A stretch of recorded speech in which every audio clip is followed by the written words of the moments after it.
we have no character in our podcast. Exactly. We wouldn't even dream. We're 4 white blank walls. Not a personality to be found around here.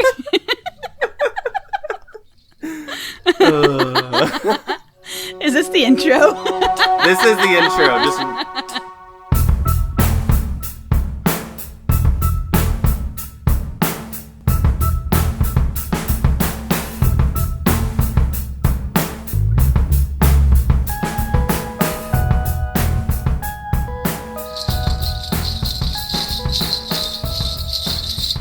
Check it out, babies. The freaking Christmas crabs are back. Ho, ho, ho, it's me. Santa Claus, Tim Allen style, babies. Santa Collie.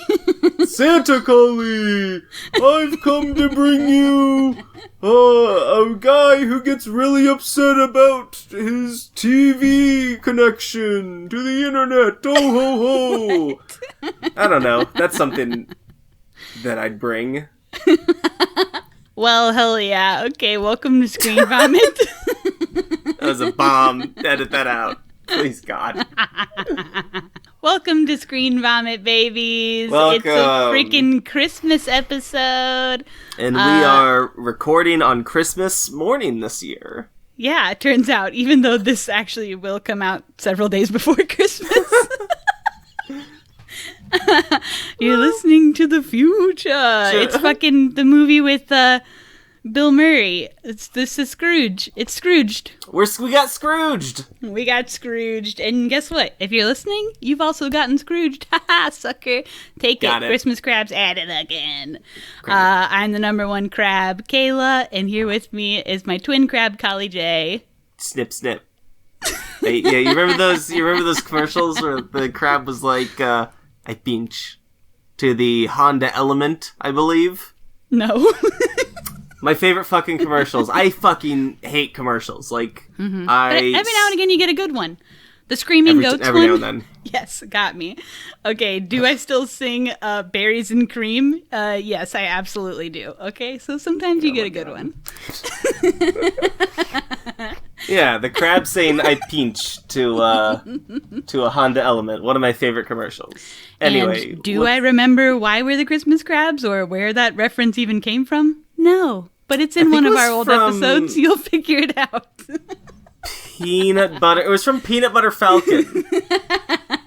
Because, a full year ago. Yeah, because Lindsay and I just rewatched it recently, and like he the lobster trap. Yeah, lobster traps and crab traps, and you said you went to the place of the home of the biggest lobster trap Christmas tree. Oh boy. So we're off to a wild one today, babies. We really are. We're a little extra loose. I haven't talked to another human in, let's say, a couple weeks. I started my period today, watched the gayest movie of the year, and now I'm here with my straight male friend to talk about it. Quack, quack. That's me. Just trying to add more catchphrases. We haven't even done our own fucking tagline. That's fine. Guess what? We're not gonna. This week, we watched the 2020 movie Happiest Season, which is on Hulu, if you haven't heard. I'm sure you have heard. You gotta have heard. But I don't know. Do we have straight people listening to this? Probably not. So even them! I feel like the discourse for this movie was... loud. Very loud. Mm-hmm. Yeah. And it made... Oh, I'll get to it. We'll get to it, yeah. Yeah. Because there are a few points of discourse, but yeah. All right. Written and directed by Clea Duvall. Okay, love. You know her from Girl Interrupted, Faculty, Veep, But I'm a Cheerleader. Okay, world's first lesbian movie that was incredible from the 90s. Yeah. What else? We got Mary Holland, who co-wrote the movie. Also a very famous improv comedian. She was also on Veep, probably most notoriously known for her podcast work. She's also in commercials. One of those people, you see this chick, she's in everything. Oh, yeah. We got Alison Brie, who we've had, this is now our 4th movie of her on the podcast. Previously, we've done Horse Girl, The Rental, and Little Hours. We got Kristen Stewart, who was in Lizzie that we just covered. Mackenzie Davis. The only movie we did with Mackenzie Davis, unfortunately, is a lost episode, so what was she in? The Turning. Oh, thank God. You might know her, probably not from The Turning, because absolutely nobody saw that and nobody should. Good. I'm honestly glad we didn't even get to put something out about it, because we would have created discourse where there didn't need to be any. You know her from the new Terminator movie. She was in Blade Runner 2049. She's also in Tully. Cool, she rocks. We have Dan Levy from Schitt's Creek. Mary Steenburgen, who was in Palms that we previously covered. She's also in Step Brothers, Orange is the New Black. Yeah, everywhere. We got Victor Garber, who's in Titanic and Legally Blonde. Aubrey Plaza, who was in Little Hours that we did on the pod. Also Parks and Rec, obviously. And we have 2 RuPaul's Drag Race drag stars, Ben de la Creme and Jinx Monsoon. And cameos. This is a big one. Just a list. We got cameos from Lauren Lapkus, famous improv comedian also. She was in Orange is the New Black. And we have Timothy Simons, also from Veep. Woo! All right, that's the damn cast. Okay, I ain't saying no more names, so don't test me. Golly, tell us the critic scores. Cricket scores with Rotten Tomatoes, we got 83%. Metacritic, 68. Oh. So where's our wild card? Where are the Google users? You know, the salt of the earth people. Your Joe Schmoes. 85%. Okay, yeah. So right in the middle. Well, now, again, I fucked up what the middle is. Golly, what's the middle between 0 and 100? Can you name it? I think it's 101. Oh, fuck. When you used to learn mean, median, and mode in math, everyone was always like, oh yeah, median, the easy one. And I'm always like, oh shit. What do you mean, median? Yeah. Classic math jokes by me. Yeah, we're doing math comedy tonight, and that's kind of the headspace that we're in, so maybe just settle into that as we watch the trailer. Can you believe that that was pretty much the entire movie? Yeah. Interesting choice of trailer content. Yeah, again, that falls squarely in my why I hate trailers category. Yeah. You can make a good trailer, is the thing. But you can. Absolutely. Do most people do that? No. Fucking no one. It never happens anymore. It's so rare to see wow, I really want to see that trailer. The best trailer I've ever seen, our last movie, Relaxer. That is a good trailer. Now that is a good trailer. Take notes, people. Hollywood. Okay. I don't think anyone's going to take Relaxer's notes. Probably not. But too nutso. Well, that's why we love it. It's a normal movie for normal people. Grossest movie I've ever seen. But we're not here to talk about that movie. Nope. We're here to talk about this movie, which is Happiest Season, which broke premiere records for Hulu over Thanksgiving weekend when this was released. This movie had the best viewership for any Hulu original film in its opening weekend and attracted more new subscribers than any other title they've ever had. So that's pretty sick. And guess what?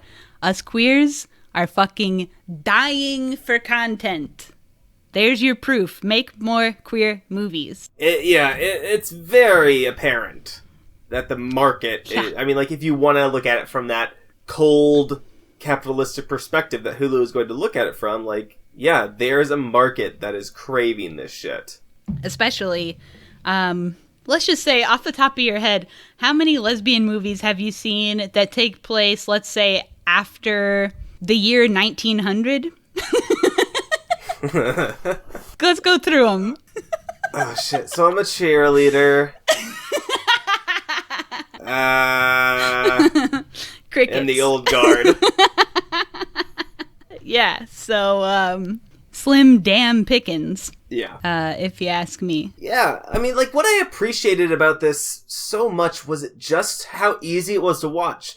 I found it to just be easily digestible. Not only easily digestible, but pleasant. Like, it's not, you're not just sitting there, like, totally glazed over. It was pleasant, and it was funny. And where should we just, I don't know, start with it? Let's just dive right in. We open in Pittsburgh. A fine place. Yeah, I've never been. Pittsburgh's fine. You've never been? Oh, I've never been to Pittsburgh. No. Oh, I've been to Pittsburgh many times. Okay. I've played in Pittsburgh many times. Brag. Yeah, I guess, who's the uncultured one now? Interesting. Okay, so I think Sesame Street and Muppets are the same thing, but guess what? I've been to Pittsburgh, so... Oh, my God. All right, so we have this couple. Let's say heretofore, they are referred to as Mac, a.k.a. Mackenzie Davis. Yeah. And K-Stu, a.k.a. Kristen Stewart, obviously. Yeah. So Mac and K-Stu, they are a couple. They're in love. They're on a cute date. Well, I guess, okay, let's pause for a second because we mentioned up top that there are a couple points of discourse that have occurred around this movie. And yes. I want to go over them as they come up so they're not all at once, but there are three main ones that I have seen going around.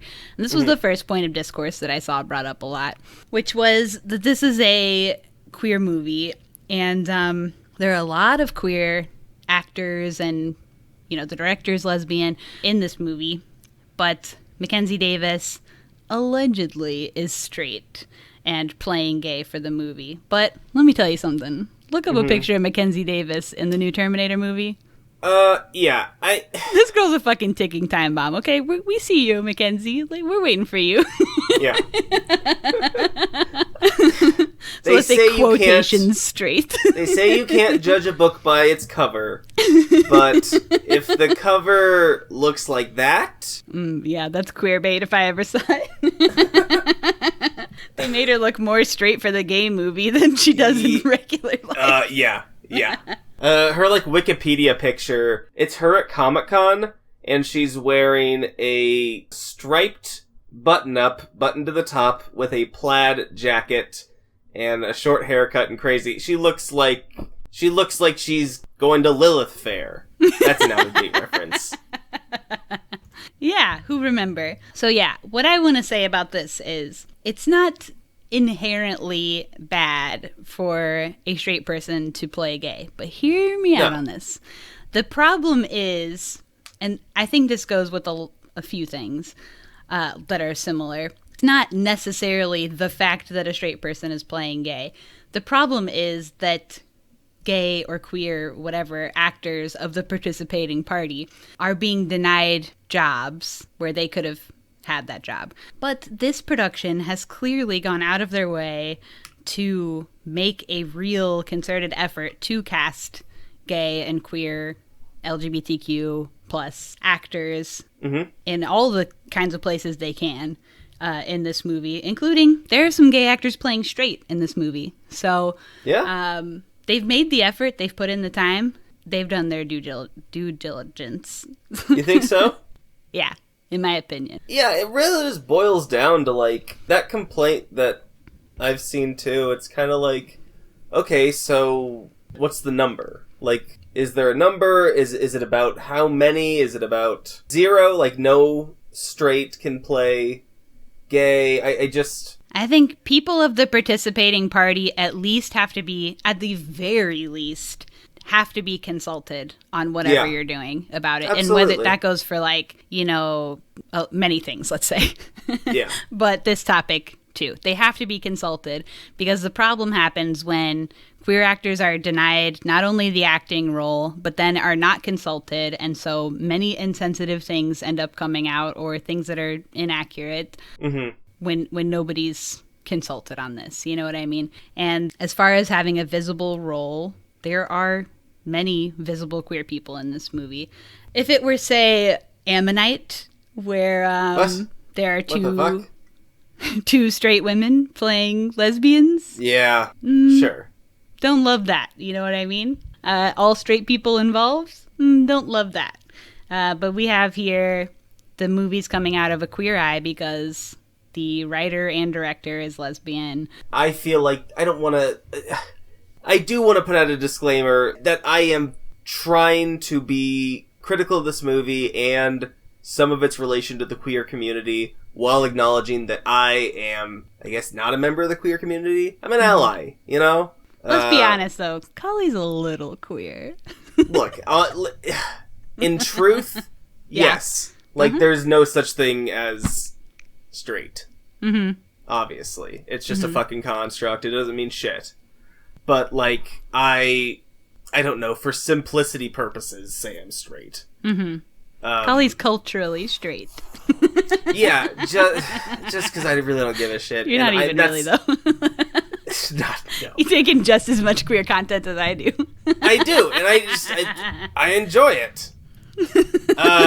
And I feel like this movie, coming from a queer writer and queer director, the same person, really answers a lot of the questions of, like, we need queer content. It's like, this is queer content. It's inherently queer no matter who's in it at that point, yeah. Yes. But also you should still make an effort to, you know, book queer people. But yes. I totally understand where the complaint comes from. Mm-hmm.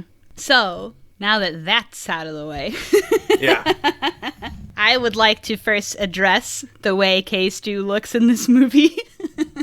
What about it? Because she's playing, like, romantic, cute, in love girlfriend, and why does she look like a greasy fuckboy? Because she really does. I'm sorry, I thought this is what she always looks like. Yeah, it is. That's the problem. She always looks like a greasy fuckboy. The problem is I don't feel like her character is a greasy fuckboy. I feel like K-Stu is. And so when she's trying to be like, you know, sweet, romantic, like, in love, cute person, but she looks like a greasy fuckboy, I had a little bit of dissonance at the beginning there. Look, as someone who has been called both greasy and a fuckboy on separate occasions... Greasy fuckboys find love too, with normies. Sure. She could have at least washed her hair for the role. That's all I gotta say. I say nay. We're still at the damn opening.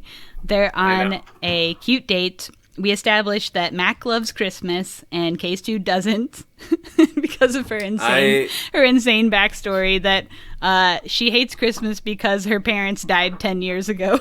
Yeah, that makes sense. Christmas is such a, like... She's also 30 years old. Christmas is such a, like, family holiday that, yeah, if her parents died, of course she's gonna be, like... Christmas is a whole thing.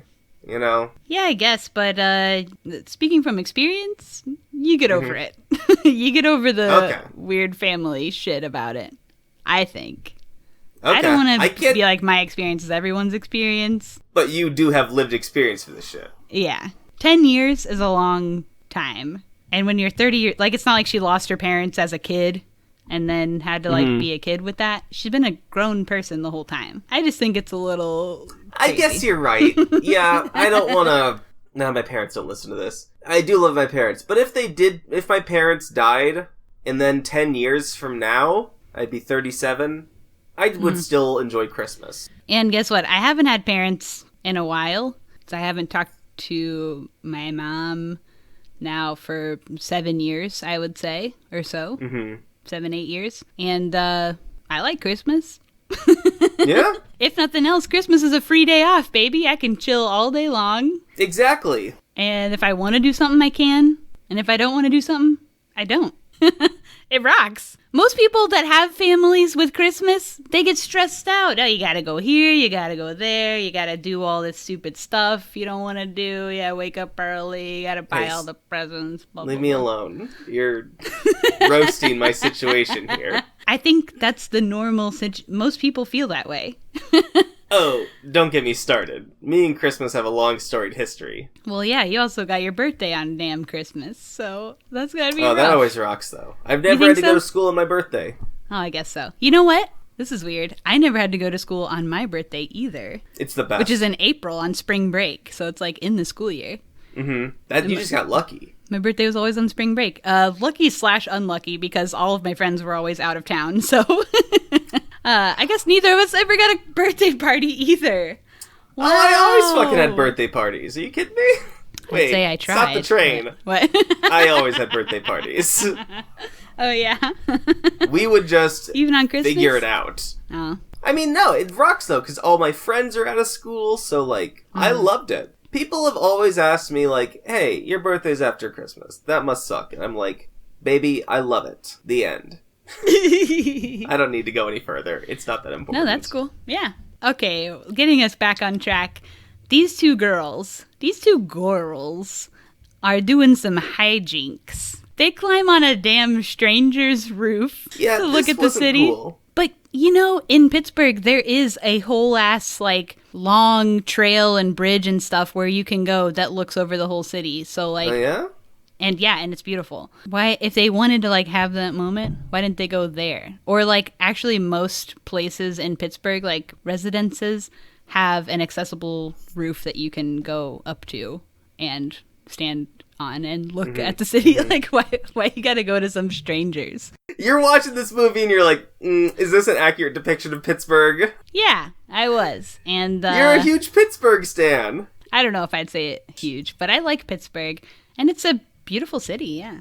When you watch movies set in, like, cities you know, are you, like, looking out for stuff? Always thinking about it? Yeah. Okay. Always. Even with, like, New York City? Well, I guess maybe not so much with New York City. That's harder. I mean, there's so much New York City. Yeah. But if you go to, like, Long Island, I do, because I've been to Long Island several times. But New York City might be the only exception. Yeah, I'm always looking for shit I know. But what I know about Pittsburgh is there's a whole place you can go to look over the whole city, and they chose a stranger's house instead. It's more romantic. And just climbed on the roof. And then the person who comes out of the house and, like, is like, hey, get down from there, as a damn dominatrix. Yeah. That ruled. Is that an accurate representation of Pittsburgh? You know, all the people I know from Pittsburgh are sexual deviants, so... Yeah. Baller. All right, so Mac asks K-Stu to go home with her for the holidays, and that's kind of the setup for the whole rest of the movie. Yeah. K-Stu was supposed to pet sit over the holidays, so to get someone to cover for her pet sitting, she calls up her old pal Dan Levy. Yep. Dan Levy's character in this movie, pretty much the same character as he is in Schitt's Creek, more or less his authentic self, probably, I would say. Yeah, I've watched one episode of Schitt's Creek, and I'm like, oh, it's the same guy. Hold on, you haven't watched Schitt's Creek? Leave me alone. Kali! Just leave me alone. I know it's good. Kali claims to be an ally. I've not watched Schitt's Creek.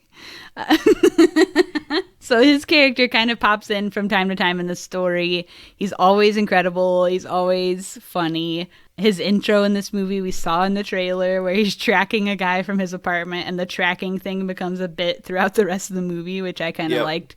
It's like a small bit, but it's like pretty funny every time it pops up. Yeah, I enjoyed it. Him and K-Stu go ring shopping because she plans to propose on Christmas. Boing! Which seems like a bad idea. You think it sounds like a bad idea? Yeah, seems like a bad idea to do any kind of big shit on a holiday. I agree. Or your birthday. Yes, I and do. And because also if it goes south, either during the proposal or later on, you know, you get divorced later. Yeah, I don't know. She already hates Christmas, first of all. It just seems like a lot. Yeah. When she said she's proposing on Christmas, I was like, that's a sweet sentiment. I think December 24th would be better. Yeah, or like 26th, or like, not damn Christmas. Exactly. Holiday season, but not on Christmas. Yeah, I agree. So when her and Mackenzie are together on the drive to her family, who I don't think do they ever say like where exactly they live? All we know is it's like several hours away from Pittsburgh, right? Yeah, I mean, Pennsylvania is a gigantic state. Mm-hmm. We don't even necessarily know that it's Pennsylvania. They could be in Ohio. Oh my god. Imagine having to go to Ohio for Christmas. You think they were in... And I'm in freaking what was that Indiana. one city? Killing Smith, Ohio? Or what was that place Killing Smith? The place from Devil All the Time. Oh, yeah. Knock 'em Knock 'em stiff. Killing Hey. Smith. Hey, That was rhymes. close. Hey. Yeah. One thing I noticed between the two of them, I don't know if it's just me, but this was so, like, distracting to me. They call each other baby, like the full baby, constantly. And it sounds so unnatural. I agree. It just doesn't... Their chemistry is... A little whack. Yeah. There are a lot of things I like about this movie. I overall very much enjoyed this movie. Yeah. But we like, can still do some critiquing. Oh, I'd love to do some critiquing of it. Mm-hmm. Because their relationship was like, that's it? I don't know. I think a lot of people get married too quick. I don't think people know how fucking long for life is. And maybe I'm a little naive as well, but I'm buying into it to the extent that I'd like to have a wedding. And you've at least met Lindsay's family, let's say. Yeah, there's a lot of like... Should we say, you're spoiler getting alert, married? for people who, maybe this is your first time listening, Kali's engaged. Ding ding. They don't really say explicitly how long these two have been together, do they? It about a year. At least that's what this Wikipedia description says. I don't remember them ever, like, actually saying it. But if you haven't met your significant other's family, I would say hold off on the proposal, right? Oh, I would say if you haven't gone through a full calendar year Yes, also with your agree. partner, every holiday, every side of your partner, travel... The stressful times, the non-stressful times, how they are with their Exactly. family, how they are with their friends. Yeah. You gotta see all that shit before you can think about proposing. Mm-hmm. Yes, it is a foolish... How long did y'all date before you met Lindsay's family? I probably met Lindsay's mom after like 4 months. Lindsay's dad probably after like 6 months. Mm-hmm. But he lives out of state. He lives out of state, so that's just why that took longer. Lindsay met my mom after like 3 months, and my dad probably about the same. Yeah. Yeah, for a movie that is actually like as heartwarming and pleasant as this, it's not good that the central relationship lacks a lot of chemistry that would make it more believable. So on the drive to her family is when Mac reveals to K-Stu that she is in fact closeted to her family. She's bringing K-Stu there under false pretenses. They think she's her orphaned roommate. Man, what a shitty position to put somebody in, where they can't make the choice to have to be in the closet for themselves. That sucks. Strike number 1. It's super shitty. It's one thing if they would have had the conversation before and been like, hey, just so you Yeah. know, I'm not out. If you want to come, I'd love to have you there. But if that's not cool with you, I get it. You know, that would have been a great conversation to have. Then she can make that choice for herself. But to kind of force her into that position kind of sucks. It's super shitty. It, like, that is a really, like, I don't know what the terminology is. It's just mean. It's disrespectful, and especially for something as huge as the reason they're going out there, in K-Stu's mind. Yeah. Their love. Sorry, there's no love here. Like, turn Just around. very inconsiderate. Yeah. Turn around. It's over. I was actually kind of mad she still went.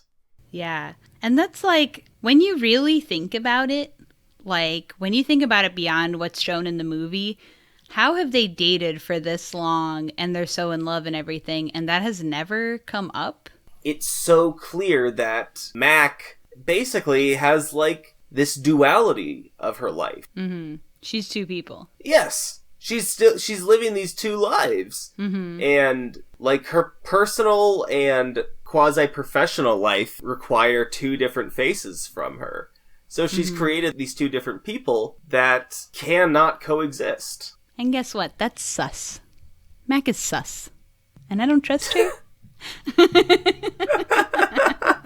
So when we get to Mac's family house, we also learned that her dad's a city councilman and he's running for mayor, which becomes important throughout the rest of the movie later. Mary Steenburgen introduction, Mac's Love her. mom, with the iPad taking pics of everybody. That character trait incredible detail for her character. Always very funny and cute.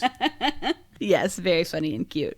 Mary Holland plays her sister. She comes in here. They live in a damn mansion. How they got this mansion? How they got it? Seems like mom doesn't work. Dad's a city councilman, which is not a millionaire's job. If Mofo is a city councilman for, like, let's say a Carmel, Indiana, that sucker has, like, a storied history of, like, probably shit like investment banking and hedge fund manager. All of those, like, bullshit billionaire jobs. That's all I took from it. I'm like, okay, this is like a cover-all 2020 rich person.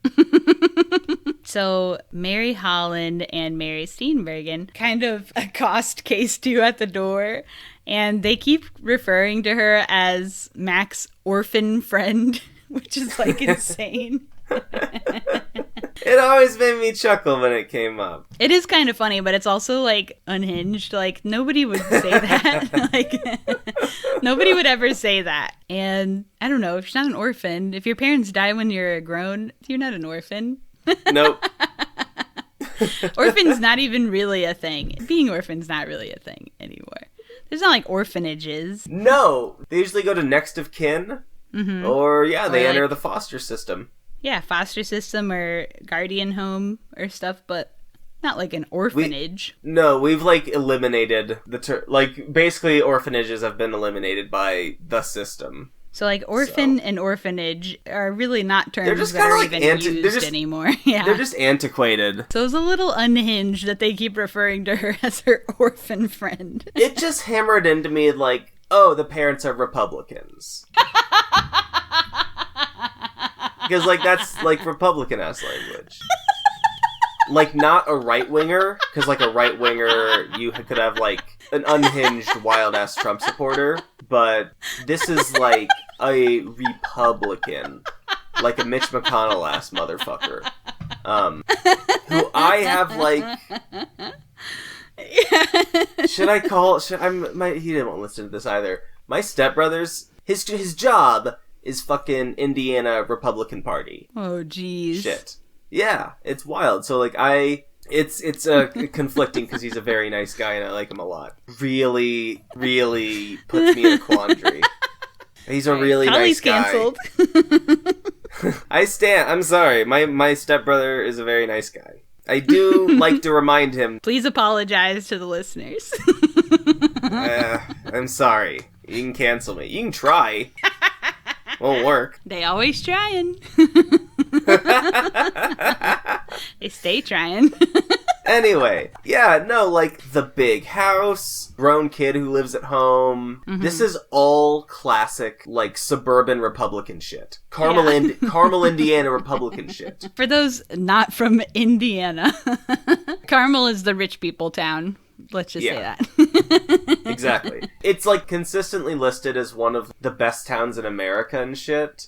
But ask anyone from Indiana and they're like, fuck Carmel. All the rich, rude people live there. It blows. Anyway. They make K-Stew and Mac sleep in separate bedrooms in this house.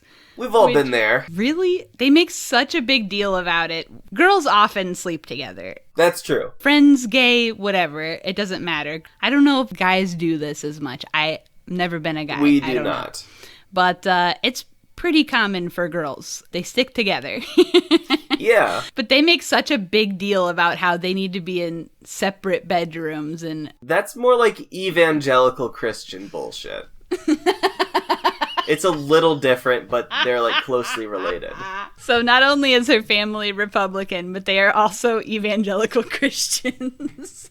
I mean, that tracks. I mean, TBH, I've known some evangelical Christians that, like, we still all, like, slept in the same room growing up or whatever. Like, I didn't know about that spitballing here. I'm shooting You from are the hip. spitballing. I'm at miss. Hey, you miss 99% of the shots that you don't take. So they put K-Stew in the basement, which is just like, at the beginning of this movie, it becomes like one thing after another of like how this time is going to be shitty for K-Stew, and it keeps being shitty. For like the first hour. Yeah, so this is one of the first steps, is that she's locked way down in the basement away from everything else, in a room with no lock on the door, and Mary Steenburgen even says like, oh, you'll have plenty of privacy here, don't worry. Yeah, it's like, narrator, she would not. Exactly. I literally made that joke. I looked at Lindsay and I was like, yeah, that means she's gonna have people walk in all the time. So obvious. And Lindsay was like, wait, what? And I was like, classic it's Chekhov's gun, you know? Mm-hmm. I don't know what that means, but... It basically means, like, if you make a note of it, you gotta come back around to it. So yeah, it's Chekhov's gun. So, first night, they all go to dinner, and Mac's mom has surprised the family by inviting her high school boyfriend to dinner, which is weird. Normal. They are, I will reiterate, 30 years old. Yeah. The high school boyfriend storyline in this movie is fucking weird, in my opinion, but we'll get to him. It is weird. K-Stew is put in a tiny chair, which is another one of her little foils. And at this point is when we meet Aubrey Plaza's character at the restaurant, only briefly at first, who we find out is Mac's ex. Yes. We'll meet her again at the party later. When they get back home, K-Stew calls up her pal Dan Levy. I'm not using no character names for this one. Who cares? Yeah, who cares? Get with it, babies. I don't give a F. I thought it was funny. I just wrote down a line he said in this part. This is when she's telling him, hey, yeah, she's actually not out to her parents and she didn't tell me. And he says, oh, there's nothing more erotic than concealing your authentic selves. But I just thought it was funny that he made this comment now, but then at the end of the movie, he's the one who gives a huge speech about how you should be chill with people not wanting to be out of the closet or whatever. So that just seemed funny to me. Of course, the next morning, K-Stew wakes up with rude kids in her bedroom. Hey, did we call it or what? Yeah. And I could not think of anything more terrifying than waking up to a child. Honest to God, that's probably the, like, oh, I'm waking up to Jason, whatever. That's kind of scary, but, like, waking up to two children... Did you just say waking up to Jason? Yeah, from, like, Friday the 13th and shit. Famed queer icon Jason. Ooh, remember when he stabbed Kevin Bacon's neck through the mattress? Yeah, that from rocked. Below? That was insane. I want to wake up like that. Ew, gross. I want to wake up to a nice big breakfast. Oh, yeah, breakfast. Great meal. So these rude kids that have entered the room are Alison Brie's kids. And I would say this character is the most Alison Brie character we've maybe ever seen, I think. You think? It just seems like so her. I feel like this is her in real life. You think? Yeah, that does feel right. Bossy, that's it. Kind of bossy, kind of cold, kind of fake, kind of lying to everyone. Wow! Do you hate Alison Brie? Have we gone over this? This will be our fourth time going over this? Do I forget every time? I don't say hate, but I don't think either of us particularly like her. I don't know, she just seems fake. You know what? Inauthentic, maybe would be a better word. Yeah. I she'll never listen. Yeah, I keep roasting people, I guess. I find her more unbearable each time I see her. Oh, God. And I have liked some of her movies. Yeah. You know, I loved Horse Girl, but I don't care for her particular. No. I also think, I don't know, something about her, she just doesn't fit in a lot of things. Yeah. Maybe her teeth. Something about her teeth. Okay, it's not her teeth. For me, it's, the way she talks. I got bad vibrations from her, you know? As opposed to good vibrations. What? Are you talking vibes? I'm bringing vibes out. I get bad vibes off her. And I'm one of those people that walks around in a t-shirt that says, good vibes only. A simple few months ago, Collie would not even admit that a vibe is something that existed. Folks, and now here we chilled are. Out. I chilled out. I cannot believe. I did 6 pounds of DMT and opened my did you third, do some fourth, Molly? and fifth eye. Yeah, I did a buttload of Molly, and now vibes exist. All right. I love this. You're getting some good lines in on this ep. You had some really good ones in Black Swan too, but that's neither here nor there. What do you always do? You did too. Oh, thank you. You're the best at having lines. Having like one line that comes out of nowhere and is so hilarious you can't even believe it. It's all about shooting your shots. That's your brand, I think. I miss a lot.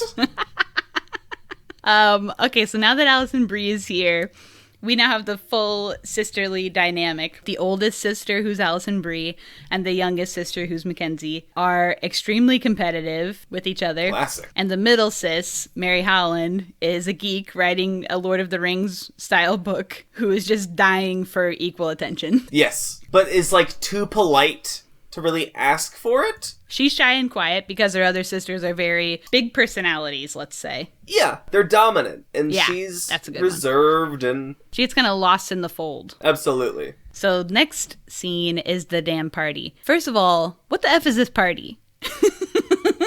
Did I miss something? They're at this party. It's a huge party. The entire town is there. The entire city of people. What the fuck is this party? It's rich Republican shit. Everything that doesn't make sense in this movie is going to be blamed on Republicans. Well, this is more rich people shit. And I tell you how I know that. It's from watching Real Housewives of New York because and Beverly you're Hills. a rich boy? My parents did throw a couple of these parties, but it wasn't like... The entire town. No, it would be like... I'm talking the entire town is at this party. My parents max probably had like 20 people over. That's normal, I think, for a holiday party. Sure, 20 people. Yeah. There's fucking hundreds of people at this damn party. Every person who was in her high school graduating class is there. All her exes are there. So insane. Insane to me to think that I'd be... Sorry, I have a couple friends that I've known since high school. I have no interest in talking to any of my friends from high school. No. I would avoid anyone I went to high school with at all costs, I would say. With maybe exception of a few people. If I ran into them, I might chit-chat. No thank you, in my opinion. Yeah, I'm not interested. At this party is when Mac's high school boyfriend asks her out.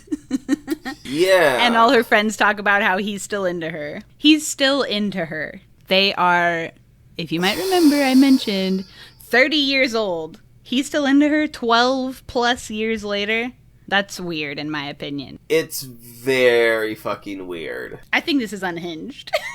You think so? I thought it was a little unhinged. I do mostly agree with you. So why'd you say that like I'm having some wild opinion when you agree with me? I don't know. I just feel like unhinged is too strong of a term. It's a little psycho. Yeah, it's sweet, but it's psycho. You're like, yeah, she's a babe, but like 12 years later, and you're still hung up on this girl you dated in high school? Yes. I don't know, man. I just don't know, man. So this is when Aubrey and Keisu kind of connect too, right? Yeah. They kind of have a little chat outside, and it's barely anything, really. But so they kind of connect, and then we move on to Dan Levy calling flushing the fish that he forgot about as he was supposed to be watching the animals for Keisu so that she could go on this holiday. That was pretty funny. He just has like I want to talk about his character because he's very funny. Everything he does in the movie is funny, but also it's just like, hey, he did this and it was funny anyway. It was... There's like not really much to say about it, but like I really enjoyed his parts. Yeah, like if you like Dan Levy, you'll enjoy him. He's comedic relief, and I really enjoy everything that he did in this movie. Yeah, he plays his part well. So I feel like this party, or like what's happening around this party and afterwards, pretty much actually really for the rest of the movie, Mackenzie doesn't seem to be making much of an effort to make Keisu feel included or welcome in any of the spaces that they are going to, any of the parties they're going to, even with her family. Anything they're doing, they're never hanging out. She's always like, oh yeah, I told my dad I would hang out with him for the entire day and never talk to you. Okay, bye. Like at that point, I really put together how fucking manipulative and controlling and shitty the initial red flag of like, hey, you're in the closet this week. Mm-hmm. It was once it was compounded with like how distant Mac was to Keisu that I was like, oh shit, like she sucks. She sucks. She's just being really inconsiderate and not really thinking about K-Stu's feelings or her experience through this. And like, I don't know, like even if you're just taking a friend, like not even a partner, if you're just taking a friend to a place where you know a lot of people and they don't, you still like introduce them to people, have them in your circle when you're having a conversation with people, you know, like you stay side by side. I would have been so pissed off. Like I would have thrown a goddamn fit. And double, especially if you already know that the other person is uncomfortable. Like she knows that K-Stu is baseline uncomfortable this time of year, but also it's her first time meeting the family, so there's an additional pressure. And then she's also forced her to be in the closet, which is a third level of pressure. Then thrown her in a room full of strangers with all that on her shoulders already. And been like, have fun. I'm going over here. Shitty. It sucked. Yeah, it's just really an uncaring, selfish, like inconsiderate move. And continues to be for the rest of their vacation. Yeah. Because she doesn't just pull this shit one time. She pulls this shit many times. And it sucks. All right, now that we've popped off. Yeah. When they get back home, they miss each other, even though they've been together all night, because guess what? They didn't spend a damn lick of time together. So K-Stu is like sneaking upstairs to Mac's room. I don't understand fully why she has to sneak. I guess this sort of also ties into why do they have to have separate bedrooms, but like they are friends. Like, are they not allowed to talk? Even if they're not out of the closet or whatever. Like, the sneaking thing was strange. I agree. But it was kind of funny when she, even though it doesn't make no damn sense, this whole part. Yeah. When she goes in the closet and then Mary Steenburgen opens the closet and is like, Abby, what are you doing in the closet? We're like, womp womp. Callie, don't womp womp at the same time as me. That's so funny. That's what it is. It's just like, Twinergy. You don't laugh at that moment, really. You're just like, aha. I see what you did there kind of moment. Yeah. But Mac does go down to her bedroom for some reason. I mean, the bedroom that they end up in is the one with no lock on the door. And I don't know if maybe you remember what's been brought up by me, let's say 24 times on this podcast. Do you remember what I've said previously about lesbian sex scenes, even in lesbian movies? What happens? They're like super short and they suck. They kiss, they go in the bed, and then it fades to black and fades back later, and they're either just waking up or they are sheets on, like, whew, that was fun. Anyway. Yes. Yeah, nothing really happens. You don't see a damn ass thing. And let's say, what happened in this sex scene? Same thing. Oh, they did some kissing, got in the covers, and faded to black. That's how I do it, folks. Yep. I mean, you know, can we get a damn sex scene? I mean, how many comedy movies have sex scenes in them with straight people? I just watched Knocked Up the other day. Funny sex scene, you know? Forgetting Sarah Marshall. Yeah. Very funny sex scenes. I like the sex scenes in that. Can they not figure it out? I mean, I don't know. No. It's like, come on, you know? Sex is weird. Sex is hard. Shoot. And it's like, when it's straight people putting on the content, or even cis gay men, I kind of get it. We got lesbians all over this thing, all right? They're coming out the woodworks on this thing. Like, You'd think they'd put, yeah. You know, throw us a damn bone. Figure it out. That's good. You know That's good. I mean? You like that? Yeah, I like that a lot. My only thought of why they didn't have one is because I believe if there's a lesbian sex scene, you have to rate your movie R. Give us an R-rated movie. I wonder if this movie is rated. PG-13. So yeah, that probably Boo. was. So in the morning, of course, you know, people are barging in the bedroom. They block the door with like a big Tupperware thing. But Mary Steenburgen is like practically knocking down the damn door, being like, why did you block the door? What's going on? Are you okay in there? But it's like, is the girl not allowed some privacy? I mean, damn. No. Even if she's doing nothing, like, she could be naked. She could be changing. Like, I don't know. Shouldn't be naked in your bedroom. Come on. Yeah, that's nasty people behavior. Only perverts get naked in their bedroom. Not me. I get naked in one place. The shower. bathroom. The shower, only, yeah. Only in the shower. Taking off my last sock as I pull my last foot in the shower. Do you know what I mean? And I would never be nude anywhere else. For any reason. That's how I prefer it. Yeah. It's just so rude that they are just barging in the bedroom. Oh, totally. Yeah, it's fucked. And of course they have to hide Mackenzie during that. Who then abandons K-Stu yet again as she promises to help her dad with his speech. Here's the other thing. I have problems with his, I have to do mayor shit on Christmas thing. What is this? What do you mean you have problems? Who's doing mayor shit on Christmas? First of all, elections are in spring. Yeah, it's that's Christmas. True. That doesn't add up. No. People take off Christmas, including politicians. Yeah. It doesn't add up. He's trying to get funding from this one person. I don't remember what she does, but he has to wait for her call on Christmas Day to say if she's giving him money for his campaign or not. They have to impress her at a Christmas party. It's what is going on with this? On Christmas? I don't know. It doesn't add up for me. But either way, Mac has to stay behind and help her dad with his speech. Yeah, it serves the movie. It's just kind of you don't think about it too hard. So that leaves K-Stu and Allison Brie to go to the mall together. Baller! I love the mall. I also love the mall. I was a mall rat as a kid. How about you? Oh, absolutely. Yeah? Every freaking weekend. As often as I could. I even walked to the mall a few times, and it was several miles from my house. Wow. I was always double-digit miles away. I was maybe 2 or 3 miles away, but it's still that's a long walk. That is a long walk. For a young teen. Mm-hmm. Loved them all. Allison Brie's little twins put some jewelry in K-Stu's bag, and therefore she gets arrested by mall cops. And the mall cops are Lauren Lapkus and the Veep guy. I forgot his name. Timothy Simons. That was close enough. They're pretty funny as mall cops. And when they have the interrogation, looking like it's in the dark, and then somebody turns on the light and it's a whole room, that was pretty funny. Yeah, it's a good gag. I was excited to see Lapkus too. You don't see her in too much stuff. Yeah, she appears every now and then. But I just get excited when I see her.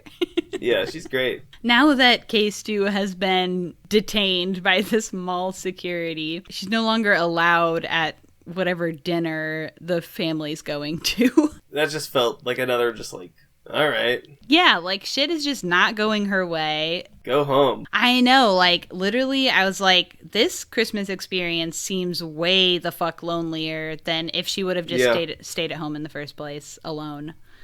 That seems way less lonely than the experience she's having here, surrounded by people, but the one person she loves will not talk to her, and she's not really fitting in with anybody else, and that go the seems, fuck home. Yeah, seems way worse. So because she can't go to the dinner, she just starts moseying around the little downtown of this small town and runs into Aubrey Plaza. This is when they mention the white elephant party that's happening. That is another party that everyone in this city is going to, apparently. Aubrey Plaza included. This city loves having a party. I guess so. And I don't understand why K-Stu is not allowed at whatever party they're at this moment, but she is allowed at the white elephant party. It's why couldn't... I don't know. The whole thing is a little weak. But I get it. They gotta make a day where she can go hang out with Aubrey. Yeah. And they go to a drag show, which is fun. So, Clea Duvall, who wrote this movie, in regards to the Aubrey Plaza character, wrote her in this part as so what she says is and this is true in my experience, there's something so specific about when you are the only queer person in a situation and then another queer person shows up. It's such a relief. You're just drawn to that person kind of no matter what, even if they're a stranger. It's just kind of a specific sort of comfort. And Riley, Aubrey's character, was that person, just that bit of comfort for K-Stu's character. Yeah, it really felt like a relief seeing them interact together. It felt like a continuation of K-Stu's character. Because every other time it feels like a halting. The development of K-Stu is effectively halted every time, like, the relationship is put on hold because Mac is choosing her professional career or something. Her family persona. Obligation, over that. So, like, we see less of who she is until these things happen. Like, we get to see her really, like, interact with someone and be comfortable, other than Dan Levy. Like, her shoulders relax a little, you know? Yeah. She can be herself, and she's not holding back and, you know, having to be quiet because she's pretending to be someone else. Yeah, it's real fucking easy to watch. And they're cute together, you know? Sure, yeah. What Clea says is, like, she says, I'm friends with so many queer women, and we have a very special connection, a very special relationships, but it doesn't mean that when I'm, like, hitting a rough patch in my romantic relationship that I'm gonna go run off with them, even if it is Aubrey Plaza.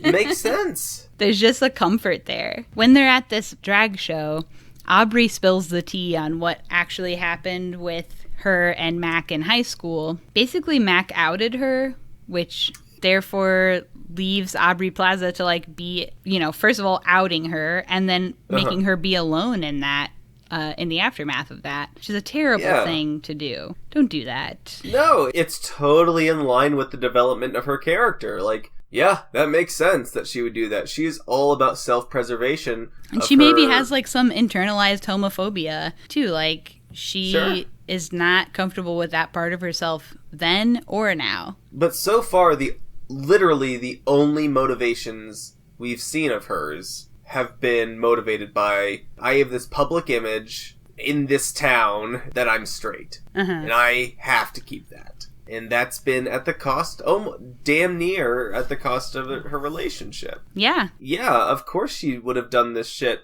when she was a teenager and probably more of an asshole. Good God, yeah, she'd do that. It fucking sucks. Yeah, so that sucks. And soon after that, she leaves to go meet up with Mac at a sports bar called Fratties, which is funny, where her and all of her straight friends are. This felt too distinct to me. What do you mean by that? I've been to these bars, and they suck ass. Yeah. I'm fucking miserable there. So you're just saying it's a relatable place? Yes. Yeah. And I didn't enjoy watching this scene. No. And there is such a atmospheric change between the, like, warm, comforting, like, drag show where everybody's kind of having a great time and loosey-goosey and comfortable, and then to the, like, cold, hard sports bar where, like, everybody sucks. Yeah. Just fucking There's normies. such an atmospheric change. Yeah. We all know this place. Everybody's been here. Yeah. And it sucks. And especially as a queer person, I have to say. It seems like straight people love them. I don't know why. They feel terrible. So she's left her good, comforting time to go meet up with Mac because she loves her and wants to hang out with her and hasn't seen her all night because she's been at this other party. When she walks in the door, Mac instantly leaves her and, like, goes across the room to talk to somebody else. And then when it's getting late, Casey's ready to leave, or she's, like, just doesn't feel comfortable or good. She's bored. Bored, but also I think just, like, she's reaching that point where she's like, I think what she's really saying is, like, I feel bad. Please be with me somewhere and comfort me. So when she goes to leave, though, Mac is like, no, I'm staying, actually. I want to hang out with my friends. So shitty. So bad. Yeah, so bad and rude. Me, I felt that scene, you know? Yeah, I imagine you would. Yeah. Let's just say I've been there. And it feels like shit. And once again, Mac is a rude and considerate partner. Yeah. And when we do see Mac alone at the bar with her ex from high school, he's harping her about, like, why did you break up with me in high school? Yeah. Fucking over 10 years ago, dude. You go to therapy. You have a damn issue. This is classic dudes rock. This is... Yeah, no. Dudes still do this. 10 years later? Over 10 years later? Oh, yeah. You think so? Without a doubt. Right now, some dude is messaging a high school fling being like, hey, you coming home for Christmas? Well, those dudes are nasty, and yeah. I don't get it. You don't get it? No. They're horny. They're horny and lonely. That's it. I'm not a fan. To get. I'm not either. Just because I'm pointing it out does not mean I endorse it. Mm-hmm. I'm just saying it happens. Dudes rock. Nasty. Yep. So Mac has stayed out all night. She stays out till like the wee hours. And Casey's been texting her. She's not texting back. She's just being damn rude. And when Casey goes to like check on her in the morning, hey, you didn't text me until like 3 a.m. What's the deal with that? Like, are you okay? Mac's being a damn ass about it. Yeah. And just being like gaslighty and like, why are you worrying about what I'm doing? Ew, like, leave me alone. Give me some space. Like she ain't had damn space all week. Right. This felt a little out of left field. I was like, why is she like this? I was like, is she an alcoholic? Because as a person who has dated several alcoholics. This felt really fucking out of place. I don't know. It didn't make sense, really. If Mac's an alcoholic, a lot of this movie is going to make a lot more sense to me. Yeah, I agree. Like, toxic people exist, but their reactions are usually more motivated by something. Yeah. Like, that we can see. So maybe if she is, like, having this huge reaction, like, was it because she was, like, entertaining the idea of being with that high school boyfriend, and now she's trying to be like, what? I'm normal. What are you talking about? Maybe. But even then, it's a stupid, like, she's especially baby-brained. There's no world in which it's not stupid and bad. That first of all, let's just say that. Yeah, I but agree. Like maybe that's what's happening in her head, but I don't know. Yeah. Just usually when people in relationships are having huge reactions to something asinine and like that doesn't really matter, it's because they are lying or covering up something. Basically those two things. In my experience, being dishonest about something. Exactly. Anyway, I've dated many toxic people. A pro at it, I would say. So Max says she needs some space.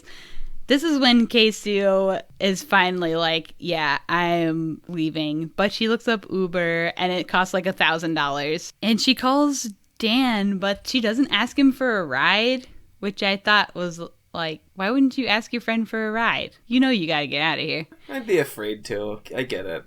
You think so? Knowing myself, yes, I would have stuck it out for the whole time. And just gritted my teeth and been miserable every day. I'm a pro at that.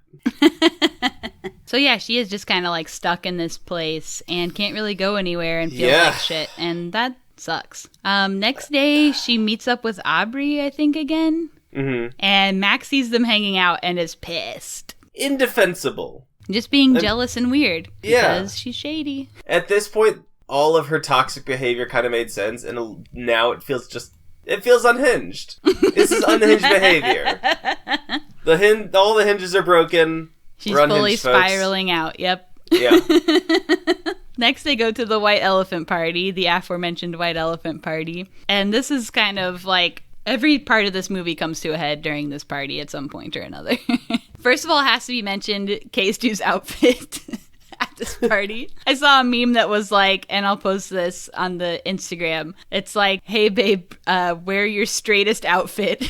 And then she shows up in this like fucking button down that like is open down to her fucking belly button with like a tie like loosely around it, like a suit jacket. Like, yeah. Just could not look any fucking gayer. It's insane, and I'm obsessed. I'm obsessed with the move. She's still like hovering around Aubrey, her little comfort teddy bear. at the party. And Mac is still mad that she's talking with Aubrey, but also refuses to talk to her directly about any of it. So it's interesting stuff going on. Yeah. And then Dan Levy does show up to the party, and we love him coming into this party. They had to bring him back in somehow. Yeah. And they did a great job, and like all of his stuff that he does at the party, incredible. Love. Yeah. Just incredible comedy. Some of it we heard in the trailer. And he brings back the tracking bit again. He was tracking her phone, and that's how we even found her at this place. So good. So Keistu ends up saying she's done and goes packing. And they have a big emotional scene, like in the basement bedroom. Mm-hmm. And so they are having like a little moment. Uh-huh. I don't even think they're kissing or anything. I think they're just sitting close on the bed, and Alison Brie catches them and is like, oh, you're gay together, right? Is that what happens? And she's basically like, oh, y'all are gay. I'm telling mom. Yeah, More or because less. It's like a power play to be top daughter. Let me tell you something. What a Republican move. Yes! Yes, you get it. You finally get it. When they get upstairs, they're walking past the closet, and her husband and some lady are like banging in the closet. Alison Brie's husband. Yeah. They got to What's do the this lady? at this white elephant party with the entire damn city there. People be horny, you know? People fucking everywhere. Being horny and fucking is nasty behavior. I agree. That's unhinged behavior. Yes.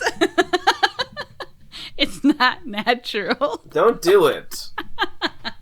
We can't advocate for this kind of deviancy. Yeah. We are an anti-sex podcast. For sure. Don't have it. Anywho. I'm just having a great time. This whole movie, they've been tiptoeing around this house, thinking somebody 3 rooms away would hear them. Yeah. And now in this scene, they're having a full-ass screaming boxing match, knocking shit off the walls and shit. And let's say nobody notices the entire place. What the F? No. It's bonkers. Look, overall I enjoyed this movie, but when you break it down, this shit is bonkers. Yeah, this is like really... It just goes quick, so you don't really even have time to fully process it by the time it's happened. And it's all fairly enjoyable, but it's kind of nonsense. Huh. Yeah. Cool. So when they finally get back out to the family, Alison Brie does out her sister. Mm. Well, first of all, they knock down all kinds of tree and they're knocking down everything, having just a full-ass boxing match in front of the whole town. I think when they break Mary Holland's picture is when it's like record scratch. Okay, now what's going on, right? Yeah. So Alison Brie outs her in front of the whole town, and instead of being like, yes, that's true, she instead is like, no, I'm not, that's gross. And then so Keistu has to leave. But when they get outside, Dan Levy gives her a beautiful speech, just very comforting, and he is like the wise sage queer person of queer culture classic, of the moment, actually, the in trope general. We all know. Yeah, it's doing tropes. This movie's canceled. I think that's just who he is, like, for culture right now, after Schitt's Creek. I really just think that's who he is in culture. He's a guiding light? Yeah, at the moment. Yeah, you gotta watch Schitt's Creek. You're a psycho. When Keistu gets back in the house, though, Mac does come out, and then Alison Brie announces she's getting a divorce. And then Mary Holland stands up with them and says the iconic line. I don't have any secrets, but I am an ally. Yeah. Just an incredible line. The Keistu's leaving anyway. She's had enough, understandably. When they get to a gas station, then Mac shows up because she tracked Keistu on her phone. She says, give me another chance. They do a big kiss. They're back together now, I guess. And then Christmas morning, they're all together. And Keistu has finally washed her hair. She finally has clean, nice, soft hair. That we were all freaking so sick of the freaking grease spell. The greasy fuckboy's gone. Now she's soft beautiful. And we cut to 1 year later. Mac has an engagement ring, so apparently they've worked through their issues over the past year. They go to the movies. Everyone's sharing the world's tiniest popcorns in a theater with wooden seats. It all seems very natural. Seems normal. They do a cute glance and then it's roll creds. And the credits, they have the Instagram scroll, which was cute, I thought. Yeah, it was a nice little follow-up. It is, though, rolling at a different pace than the credits, which, like, drove my OCD crazy. The Instagram's, like, going a little faster than the credits. Yeah. Like, it's, like, tripping out my eyeballs. There's a pic of everyone at Pride 2021. So this was a movie that takes place in the future. Wow. We've rolled creds. Creds are over. So What were the other issues with this movie? A big one I saw, just people saying like, ugh, these characters, they don't fit together and Mac is so toxic. Mm-hmm. And I'm like, upon revisiting this and like discussing it from since I first watched it, yeah, they don't make a lot of sense together. Like Mac and Case do not make a lot of sense together. But if this movie is going for realism, yeah, a lot of people who should not be together stay together. And guess what? A lot of times, toxic people are in relationships. Mm-hmm. Like, it has kind of like, she sucks, but like, this movie, like, is kind of realistic. That fucking happens, right? I tweeted out about this a while ago, because I was like, that kind of just seems a little goofy. Like, so what? Who cares if toxic people exist? Mm-hmm. And, like, they should be depicted in movies. I liked it. But my friend Elm was like, I think the queer community just kind of wanted a nice Christmas movie that didn't have something to, like, chew on. And something to think about. And, like, red flags like this. Well, first of all, there has to be conflict in a movie. That's just... Sure. You know. Yeah. But, like, sure, if you wanted just kind of, like, a nicer, easier movie, that's fine. But, like, this is the movie that's there. I don't know. Did you see that kind of discourse? I saw a lot of Harper is abusive. Which, I have to say, being rude and being inconsiderate isn't abuse, first of all. Yeah, there needs to be a redefinition of abusive. Yeah. But I also think, like, the little bit that we do get to see her when she's at home in the beginning of the movie, before she goes back to her family's, that we do see her being, like, fun and cheerful, trying to take Case to and do fun things. They're on a little tour. Like, that's kind of a unique, fun date. Also, she's very hot. She's rich. These are all kind of good qualities. They have a cute house. Their house is really cute. So I think she does have some traits that are... And she's also, like, a published author. Yeah. And seems to be very smart. Has, like, a career going for her of doing cool stuff. We just don't get to see her be in her authentic environment that much. Yeah, we don't get a ton of context for their relationship. Yeah, maybe a little more context for their relationship would have been good. You could make a better informed critique of their relationship with more context. Mm-hmm. I don't know if I wanted more context of their relationship in the movie. No, I didn't really either. I also think that, like, a secondary point to why that is an issue with the queer community, or with some people in queer community, is because, like, the problem that happens when there isn't a lot of on-screen representation for a minority, in this case queer people, is that then each representation that does exist carries so much more weight. And especially, like, I already mentioned about how there are, let's say, 5 to 10 lesbian movies that take place post-year 1900 that would be in any way relatable to anyone who is present-day sapphic. People desperately want to see their stories and their lives represented, no matter who you are, really, but especially queer people, because our stories have historically been buried, let's say. Not represented at all. You know, if there were a lot of options of content for us, then it wouldn't matter as much, I don't think. But since we're so thirsty for relatable content and like positive content that when we don't see the exact depiction that we want, it's upsetting, I guess, in a way that makes sense. You know, yeah, it makes sense, but I think it's kind of like a misdirected anger, or I don't know. I agree. Anger might be a strong word, but you know, it's just not really fair to the work itself. No, it's. I hate the word reductive, but like it is I don't think it's looking broad enough at the movie.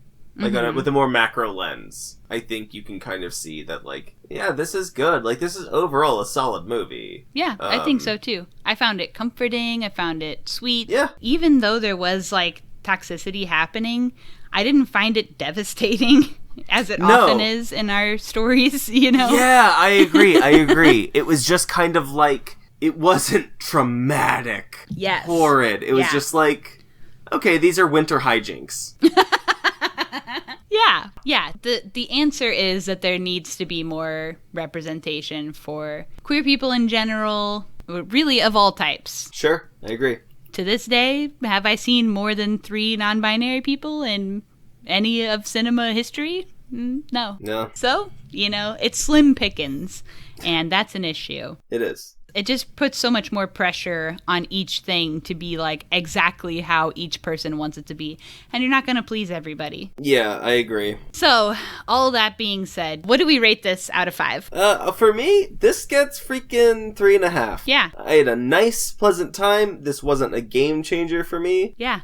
Like, Lindsay loves Christmas, so we're watching a lot of Christmas movies, and it just feels like another Christmas movie. It's kind of nice. It was nice seeing the representation.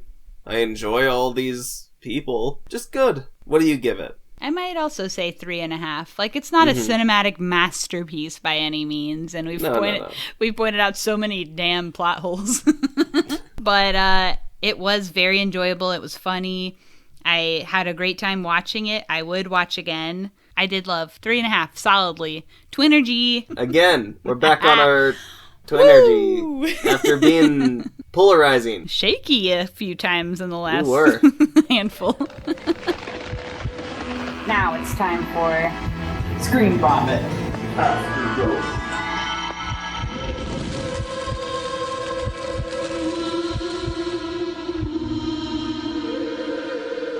Kali, what have you been watching? I watched Fast 5. Oh, nice. Love it.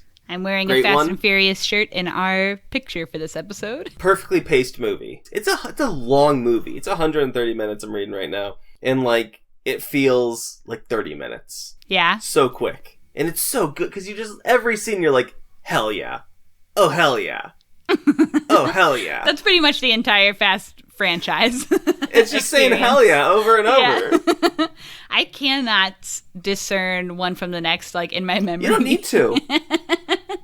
And I don't even, like, deep dive fans on the movie will be like, oh, when this happened, it was like an Easter egg for this movie, and then this guy came back, and I'm like, I got no clue what you're talking about. All I was like the whole time, that's badass, this is cool, hell yeah, hell yeah, hell yeah. I don't know what the fuck happened in none of those movies. They rock. They're a great time. That's all you need. It's fun, yeah. I watched Freaked, a weird movie from 1993 that is weird, big, chaotic 90s energy that is right up your alley. Oh, yeah? Big recommend. It's on YouTube. It's not even 90 minutes. I don't even know how to describe it. It's basically just people wearing insane, like, freak makeup. Basically because they get, like, turned by a freak machine, by this guy who's running a freak show, a sideshow thing. But it also involves the corporation chemicals, and it's insane. I described it as UHF meets Trauma. Interesting. Weird, but fun. Big recommend. Okay. I watched the 1960 French horror film Eyes Without a Face, which is fucking nuts. Big recommend. Another under 90 minutes. You gotta read subtitles, but, like, for 1960, this movie is wildly gory, and it kinda rules. I fucking loved it. Eyes Without a Face, big recommend. And then, yesterday, Lindsay and I watched 2 Weeks Notice, starring Sandra Bullock and Hugh Grant. Don't watch that. You always have one wild card. I had to bring one in. I realized those were all pretty good. That's so What have you been funny. watching? Okay, I watched a few things. All right, so I watched The Morning Show, okay, with Steve Carell, Reese Witherspoon, Jennifer Aniston. I would say bullet points review. First of all, it's cringe. I was not aware of the premise, which is that Steve Carell, happens first thing, so it's not a spoiler. Steve Carell is being canceled for sexual abuse. And him and Jennifer Aniston had hosted a morning show together. She is a rape apologist and really into being friends with him. He refuses to accept responsibility for what he's done and tries to get a bunch of other men who have been canceled together to make a movie about how they actually shouldn't be canceled. They are also, it's one of those shows where everybody's screaming all the time. Everybody's constantly pissed and screaming. Reese Witherspoon has a southern accent, approximately one line per episode, which is interesting. The dialogue in this show was clearly written by someone who has never actually heard people speak in real life, and I can't recommend it. Okay, so that's The Morning Show. Very cool. Secondly, I mentioned that I started watching it in our Relaxer episode, but I fully finished watching The Exterminating Angel from 1962. Oh, hell yeah. It was really good. Crazy premise. These like rich elite people go to a dinner party and they're all drawn to like stay the night in this one room. And they're all like, oh, it's so crazy how we're like fancy. We shouldn't be doing this. It's like uncouth. And then they all stay there and they can't leave for like inexplicable reasons. They can't leave the room for a long time and they just like shit goes down. It's crazy. It's like I've never seen anything like this from that time period. Really cool movie. Hell yeah. And then thirdly and lastly that I'll mention now, I watched On Becoming a God in Central Florida. Folks, Showtime. They give you a damn 30-day free trial. I recommend it because this show is incredible. We're talking Kirsten Dunst, who obviously we stan. We got Theodore Pellerin, who was in Never Rarely, Sometimes Always, if you remember. Okay. Yeah. We also have Alexander Skarsgård, my boy, playing his same character from Hummingbird Project, pretty much. Yeah. I love it. It's a great show. Kirsten deserves a GD Oscar. You never see where it's going at any moment. It takes all these twists and turns, and I am pretty good at seeing where shit's going. You never see where the shit's going. It's basically like she gets involved with a pyramid scheme just out of circumstances, and crazy shit happens. She gets to be, this is a tiny spoiler, but she gets to be like a dominatrix person for some time. It's incredible, and her character is so good. She kicks ass in this, and give Kirsten a damn Oscar, in my opinion. And it is about pyramid schemes. They're very self-aware. They take time to acknowledge the types of people who are victimized by pyramid schemes, and I think that that's really cool, good choice. Hell yeah. Everybody rocks in this show. It's great, crazy, cool show. Big recommend. On Becoming a God in Central Florida. Big Wreck? Watch that show. Big Wreck. Good show. Hell yeah. This is our Christmas app, and we're at the end now, pretty much. Yeah. Should we just wrap off a few of our favorite Christmas movies? Just a wrap. My faves. A Christmas Story is a classic. I love it. You tell one. A Muppet Christmas Carol is a genuine one for me. It's all rooted in being a kid. I loved it. Watched it all the time. I watched Christmas Story a lot when I was growing up. I like The White Christmas. We used to watch that in choir class every year. And I now have it on VHS, and I usually watch that, White Christmas. Oh, yeah. Old movie from like the... Yeah. Freaking like, Home Alone is great. I love Home Alone. Yeah, that's another one for sure. Another top tier film. Yeah, those are good. Any more? Not That's really. a solid list. That's a solid top couple. Yeah. Oh, some that got mentioned on our Instagram included Gremlins, Muppets Gremlins Christmas great. Carol, Hell yeah. and Family Stone came up, which I've never seen. Lindsay loves that, yeah. Yeah, there's some Christmas recs for you for your little freaking holiday, whatever you're Hell doing. yeah, baby. If you're doing nothing, guess what? Listen to this. Yeah. Listen to this again. Just keep listening to it until the day's over. And if you're really doing nothing, maybe you could give us a subscribe, Boom! Leave a rating and review on your podcast app. Follow us on Instagram at ScreenVomit, one word, on all the things, actually. You can send us an email at screenvomitpod@gmail.com. You can also tweet at us. I, for one, will be sitting around doing damn nothing for a full 9 days off work. We love it. Yes. And yeah, so you can tweet us. We'll be around. At least I will, and I'm always online. So check out Collie's other podcast, How to Fire Your Boss. Next week, we'll be watching Beyond the Black Rainbow, which is the same director as Mandy. So if you loved Mandy... Panos Cosmatos. There you go. This is his first movie. So check out that movie. It's free on Tubi, Vudu, or Crackle. So you got free options everywhere. It cost you $0. And check out that next episode. And we'll see you then. Bye-bye. Bye.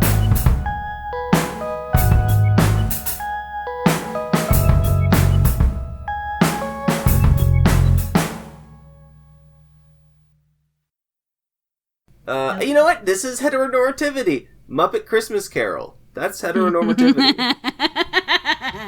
Kermit and... Oh, wait, no. There's fucking... Michael Caine is in love with a woman, too. Are Bert and Ernie in it? No, they're not. Oh, my God. You're so fucking uncultured. You don't know shit about the Muppets. I truly don't. I watched Sesame Street when I was a kid. Is that the same thing, right? They're oh my God. This is wearing me out. Is Sesame Street the same thing or different? It's a little different. It's Muppets is a different thing than Sesame Street? Yeah, they inhabit different universes, but sometimes they meld over. Like Big Bird is in the Muppet movie. I thought they were the same thing, so... They are out of the same studio. They're out of the same mind of Jim Henson, its creator. You want me to talk Muppet? You want me to slide over into Muppet chat? No more Muppets. Because guess what? We're here to talk about gay shit. Muppets, historically straight. Except Bert and Ernie. Except Bert and Ernie. They are Muppets, but they're also They're not a little Muppets. Closeted. Okay. Well, that's still, that's still. Is the Grouch asexual? Maybe. No, Oscar fucks. He wants everybody to leave him alone all the time, though. Yeah, so that he can go fuck. Okay. Can we talk about Happiest season now? I'm sorry. Look what Colin has done. We got this straight man in here derailing my queer chat with fucking Muppets honking off. I'm so sorry. Desperate to talk about anything else. Oh, God, yeah, this is not good optics for me.